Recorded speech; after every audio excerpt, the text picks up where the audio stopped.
Hi friends, this is Surojit Ray here. In this video, I shall be speaking about a common phenomenon I come across in people pretty regularly, and that is procrastination. I shall also be sharing some practical tips in this video on how to overcome this negative habit of procrastination. Hence, please do not skip any portions of this brief video. I start with a touching story which shall explain to you what procrastination could lead you towards. So, this is a real life story of a couple from the US. Let us address this couple as Bob and Liz. They met each other when they were 24 years old and were studying together in the same university in the US. Bob and Liz fell for each other. They completed their graduation with flying colors. Post that, both of them got placed in very good organizations. Both of them had a good and secure job in their hands now. That's when Bob and Liz decided to get married. They loved each other very dearly. They had a dream life as a married couple. They bonded very well and had a lot of things in common. Their greatest common desire or aspiration was to do a world tour as soon as they had sufficient funds for the same. They wanted to visit every continent on the globe and most countries in every continent. This would need at least 6 to 8 months of travel and tons of money. They worked really hard in the coming years and progressed leaps and bounds in their respective organizations. Finally, after 9 years of hard work, they had accumulated all the money they needed for their world tour. They were now 34 years old. The mid-age financial security pangs struck them at this juncture. They also were in very senior positions in their respective organizations. So, taking a sabbatical of 6 to 8 months was out of question for them at that juncture given their job responsibilities. Hence, they decided to park aside their dream goal for 5 years. That is the easiest thing they could do there, procrastinate. Liz explained to Bob, "Let us work hard for 5 more years. We will be financially secure by that time. So, doing the world tour then would be a lot more sensible."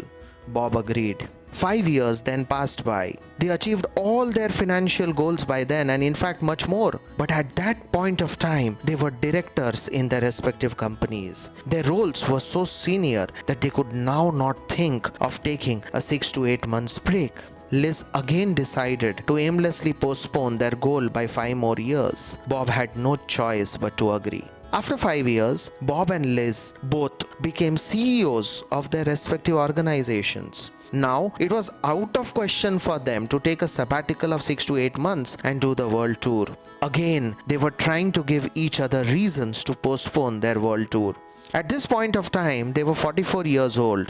Bob, however, showed some firmness, resilience and commitment to their collective goal this time. He told Liz, "Enough is enough. Let us work hard for 6 more years, till both of us are 50. And on my 50th birthday, let us both quit our jobs. We have saved enough money and the next 6 years shall bless us with all we need in this lifetime. After that, we do not need to work. We will do the world tour and lead a happy life thereafter." Liz agreed to the suggestion with some reluctance. They did not have any kids. They had done really well professionally thus far. So, there was no reason for them to actually work beyond 50. True to their commitment, they finally retired at 50. Both of them were at the peak of their individual careers when they retired. But this time, Bob was firmly determined and Liz had to follow his decision. They were pretty excited that now, finally, they would be living their dream. They made grand plans for their world tour. They completed all the necessary bookings and formalities in the next 3 months and they were then ready to set sail. Their happiness knew no bounds at this juncture.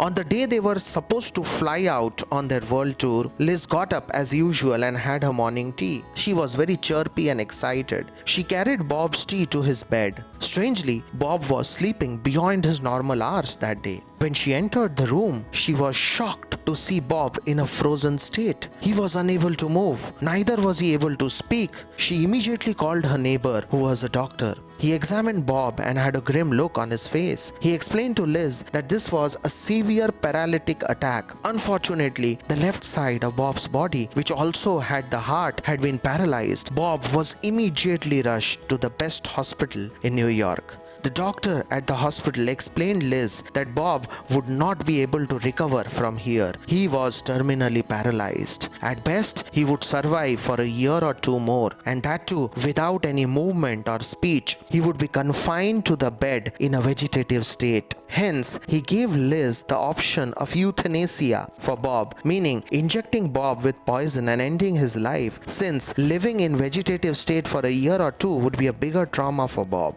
If Bob lived, he would have to be taken care of for every need of his, and he would have a real tough time with bed sores owing to the constant confinement to the bed. So the doctor's logical advice here was to put Bob to permanent sleep. This would save a lot of trauma for both Bob and Liz. Liz was in tears. She was distraught. How could she put to death Bob, whom she had so dearly loved all her life? She chose to take Bob back home. Of course, the world tour was cancelled. Bob survived for the next 1 year.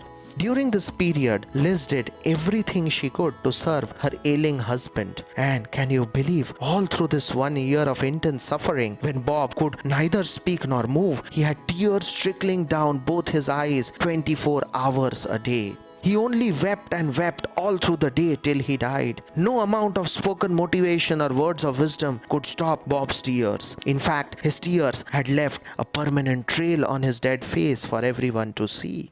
Of course, Liz's dream of doing the world tour had ended the day Bob had paralysis. To overcome her loneliness, Liz got married to Bob's best friend, but then she led a life of remorse and regret till she died a few years later. Her regret was not about losing Bob. Her regret was about not being able to make Bob fulfill his dream of doing the world tour. In fact, at every juncture, it was she who would give worldly wisdom to Bob and postpone the plan by a few years, to finally realize that both Bob and Liz died without fulfilling their dream. Liz could not forgive herself till she died for this very reason. This is a real life story that I narrated to you just now, and it quite well sums up what happens when one procrastinates too much in life. Please do not get me wrong here. I'm not asking you to be rash and extravagant in life. Neither am I giving you that theoretical wisdom that our tomorrow is always uncertain and hence live all your dreams today itself, even if you do not have the means to live your dreams today. Sorry, I'm not giving you these messages. What I'm trying to suggest is that we should all learn to draw a perfect balance. We all have goals and aspirations in life. Some of our goals are academic goals, some are financial goals, some are professional goals, some are asset-based goals, so on and so forth. So, we all have multiple goals and aspirations in our life. Of course, not all of them can be achieved overnight, but learn to build a time-bound plan for achieving every goal that you have set for yourself. So here I begin with my suggestions to overcome procrastination. My first suggestion to you is jotting down all your plans, goals and aspirations on a piece of paper and putting up a realistic time frame for achieving each one of them. This will build positive pressure on you and also help you in tracking what all you set for yourself and how much of it could you actually achieve within the pre-decided time frame.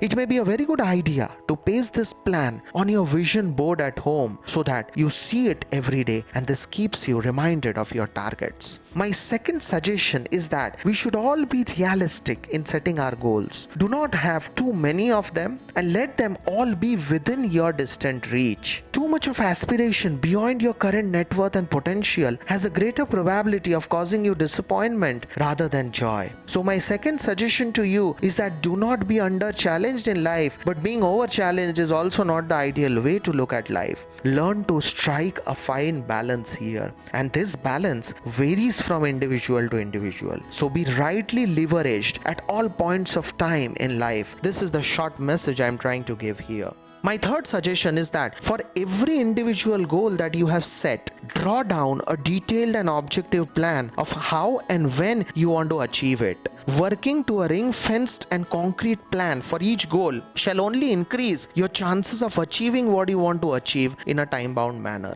Working aimlessly and without a plan is like going to write an examination without any preparation. You know what the final outcome shall be. So, chalk out a well-thought, objective, time-bound and comprehensive plan for each and every goal that you are setting for yourself.